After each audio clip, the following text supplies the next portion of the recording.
தலைநகர் டெல்லி பாரத் மண்டபத்தில் நடைபெற்று வரும் பன்னாட்டு வர்த்தக கண்காட்சியில் தமிழ்நாட்டு அரங்கில் நாம் தற்போது இருக்கின்றோம்.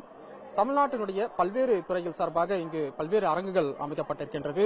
குறிப்பாக இந்த வர்த்தக கண்காட்சியை பொறுத்தவரை பல்வேறு மாநிலங்கள் சார்பாக தனித்தனியாக அரங்குகள் அமைக்கப்பட்டு ஒவ்வொரு மாநிலத்தினுடைய சிறப்பை வெளிப்படுத்தும் விதமாக மாநிலத்தின் வளர்ச்சி பணிகள், அதே போல மாநிலத்தினுடைய ஒவ்வொரு துறையின் சார்பாக அவர்கள் தற்போது செயல்படுத்த இருக்கக்கூடிய சிறப்பு திட்டங்கள் குறித்து காட்சிப்படுத்தப்பட்டு இருக்கின்றது. மட்டுமல்லாமல் அந்தந்த மாநிலத்தினுடைய சிறப்பு தின்பண்டங்களாகட்டும், அதே போல பல்வேறு சில பொருட்கள், சிறப்பு வாய்ந்த பொருட்கள் வந்து காட்சிப்படுத்தி தற்போது இங்கே காட்சிப்படுத்தி இருக்கின்றார்கள். பொதுமக்கள் தொடர்ந்து இங்கு அதிக அளவில் வந்து அவர்கள் பார்வையிட்டு வரக்கூடிய நிலையில தமிழ்நாட்டு அந்த அரங்கை பொறுத்தவரை பல்வேறு முக்கிய அரங்குகள் இங்கு உள்ளே அமைக்கப்பட்டிருக்கின்றது. நாம் பார்த்துக் கொண்டிருக்கக்கூடிய இந்த காட்சி தமிழ்நாடு காஞ்சிபுரம் ஹேண்ட்லூம் அவர்கள் துறையின் சார்பாக இந்த தற்போது இந்த அரங்கானது அமைக்கப்பட்டிருக்கின்றது.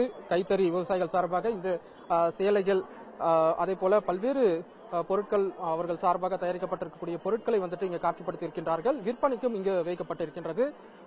ஒளிப்பதிவாளர் ராமராஜன் இந்த காட்சிகளை நாம் காட்டிக் கொண்டிருக்கின்றார். மட்டுமல்லாமல் தமிழ்நாட்டினுடைய பல்வேறு அரங்குகள் வந்துட்டு அமைக்கப்பட்டிருக்கின்றது. குறிப்பாக இது தமிழ்நாட்டினுடைய வாஸ்து அகர்பத்தீஸ் அவர்கள் துறை சார்பாக இந்த அரங்கானது அமைக்கப்பட்டிருக்கின்றது. பல்வேறு சில பொருட்கள் வந்து இங்கு வைத்திருக்கின்றார்கள்.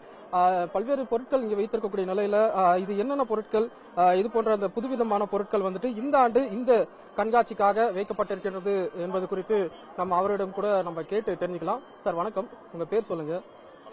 என்னென்ன இந்த ஆண்டு இந்த வர்த்தக கண்காட்சியில் வந்துட்டு எது போன்ற அந்த புதிய பொருட்கள் வந்துட்டு இங்க காட்சிப்படுத்திருக்கீங்க அல்லது விற்பனைக்கு வைத்திருக்கீங்க? ஸ்பெஷல் அகர்பத்தி பண்றோம், பிரீமியம் குவாலிட்டி அகர்பத்தி நம்ம கோயிலில் பயன்படுத்துறத பண்றோம், ஹெர்பல் ப்ராடக்ட் பண்றோம். இது இல்லாம பாத்தீங்கன்னா கரிஞ்சீரகத்துல வந்து ஒரு 10 பொருள் பண்றோம். ஏன் கரிஞ்சீரகத்துல 10 ப்ராடக்ட் பண்றோம்னா, கரிஞ்சீரகம் மரணத்தை தவிர எல்லா விதமான வியாதியை வெல்லக்கூடிய அற்புதமான மூலிகை. அதுல இருந்து எண்ணெய் பண்ணியிருக்கோம். உச்சந்தலையில இருந்து உள்ளங்கால் பாதை வரைக்கும் அதை நீங்க பயன்படுத்திக்கலாம். அற்புதமா இருக்கும். அந்த எண்ணெய் வலிக்கு கேட்கும், முடி நல்லா வளரும், தலையில தேய்ச்சிங்கன்னா பொடுகு தொல்லை இருக்காது, அரிப்பு பேன் தொல்லை இருக்காது. பாதத்துல வெடிப்பு இதெல்லாம் இருந்தாலும் இந்த எண்ணெய் போட்டா சரி பண்ணிடலாம். உள்ள சாப்பிடவும் செய்யலாம், ட்ரிங்கிங்கும் பண்ணலாம். இது எண்ணெய். இது கரிஞ்சீரக சோப்பு. மொத்தம் ஒரு 10 பொருள் இருக்கு சார். இது கரிஞ்சீரக சோப்பு. காஸ்டிக் சோடா கிடையாது, சல்பர் அமோனியம் எதுவும் கிடையாது. தேய்க்க தேய்க்க உள்ள இருந்து கரிஞ்சீரகம் தான் வரும். வாசனை வராது, நுர வராது. ஆனா ஸ்கின் டோனை நல்லா க்ளோ பண்ணி கொடுக்கும். இது ஒரு ப்ராடக்ட் இருக்கு. கரிஞ்சீரக பொடி.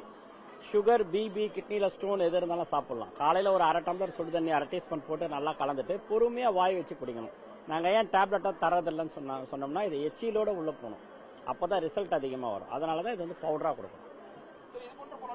பக்க விளைவுகள் ஏற்படும் அப்படின்றதெல்லாம் சில பேர் பொதுமக்கள் வந்து நினைப்பாங்க.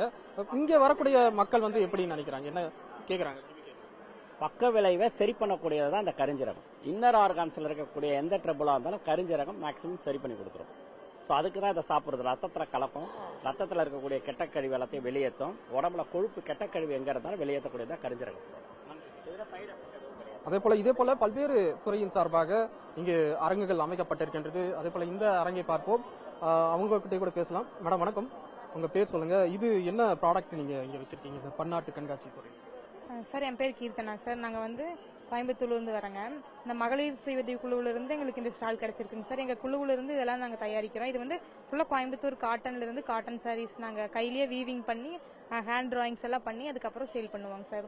ஒரு சாரீ நெய்யருக்கு ஒரு 10 days, பெயிண்டிங்ஸ்க்கெல்லாம் ஒரு 12-13 நாள் அந்த மாதிரி எடுத்துக்கோங்க சார். இது ஒரு நல்ல ஆப்பர்ச்சுனிட்டியாக இருக்குது. கஸ்டமர்ஸ் கொஞ்சம் வந்தாங்கன்னா எங்களுக்கு இன்னும் கொஞ்சம் நல்லா இருக்குங்க சார்.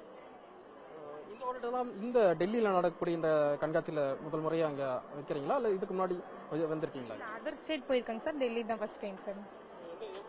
உதவிகரமா இருக்கு இது போன்ற பன்னாட்டு கண்காட்சி ஒரு வர்த்தக மையத்துல உங்களுடைய இந்த ப்ராடக்ட்ஸ் வைக்கிறது சார். இது நல்ல யூஸ்ஃபுல்லா இருக்குங்க சார். மற்ற எக்ஸிபிஷன் காட்டிலும் இதுல வந்து நிறைய மக்கள் வராங்க சார். இப்போ 1 நாள் 2 நாள் தான் இருக்கு. அதுக்குள்ள எல்லா மக்களுக்குமே ரீச் ஆயிருக்கு. நிறைய பேர் வராங்க.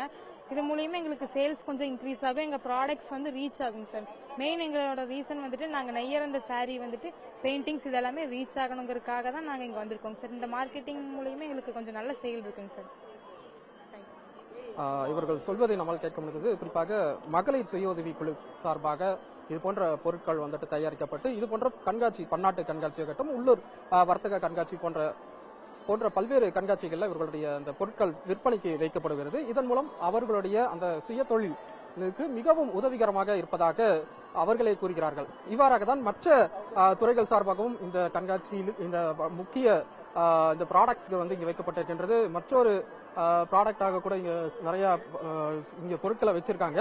இவங்கள்ட்டையும் நம்ம பார்ப்போம் எது போன்ற அந்த பொருட்கள் வச்சிருக்காங்க, இங்க எவ்வாறு அவர்களுடைய அந்த கண்காட்சி எந்த அளவு அவர்களுக்கு உதவிகரமா இருக்கிறது அப்படின்றது கூட நம்ம கேட்போம். ஆமா, வணக்கம். உங்க பேர் நீங்க நீங்க உங்க பேர் சொல்லுங்க. இங்க என்னென்ன ப்ராடக்ட்ஸ் நீங்க வச்சிருக்கீங்க இந்த வர்த்தக கண்காட்சி? வந்து டவல் வச்சிருக்கோம், ஃபேன்சி ஐட்டம் இருக்கு, ஊட்டிலேருந்து எல்லாமே கொண்டு வந்திருக்காங்க, கோயம்புத்தூர்லேருந்து சாரீஸ் எல்லாம் வந்திருக்கு, அப்புறம் ஃபேன்சி ஐட்டம், நாங்கள் டவல் சாரி. இந்த மாதிரி ஒரு பன்னாட்டு ஒரு வர்த்தக கண்காட்சியில் எங்களுடைய பொருட்களை வந்து விற்பனைக்காக கொண்டு வந்திருக்கீங்க. இது எந்த அளவு உபயோகரமா இருக்கு உங்களுக்கு?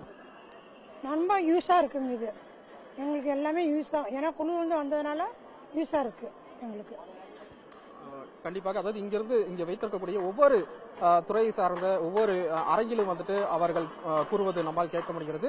பன்னாட்டு அரங்கில் அவர்களுடைய அந்த பொருட்களை விற்பனைக்காகவும் அதே போல கண்காட்சிப்படுத்துவதற்காக இங்க கொண்டு வந்திருக்கின்றார்கள். மிகவும் உதவிகரமாக இந்த அரங்கு அமைந்திருப்பதாக அவர்கள் கூறி வருகிறார்கள். இந்த ஆட்டை பொறுத்தவரை தமிழ்நாடு அரங்கிற்கு சிறந்த ஒரு சிறப்பு பரிசும் கிடைக்கும் என அமைச்சர் சுவாமிநாதன், அதாவது இந்த அரங்கை தமிழ்நாடு நாள் ஆன இன்று அவர் நேரடியாக இங்கு வந்து பார்வையிட்டிருக்கின்றார். அவர் உறுதியளித்திருக்கின்றார். எனவே பல்வேறு மற்ற மாநில மக்களும் வந்து இங்கு பல்வேறு பொருட்களை வாங்கி செல்வதை நம்மால் பார்க்க முடிகின்றது. மற்ற மாநிலத்தை போலவே தமிழ்நாடு அரங்கம் பார்வையாளர்களை ஈர்த்து வருவதில் எந்த ஒரு சந்தேகமும் இல்லை என்பது இதன் மூலம் நம்மால் புரிந்து கொள்ள முடிகிறது. தலைநகர் டெல்லியிலிருந்து ஒளிப்பதிவாளர் ராமராஜனுடன் ராஜு.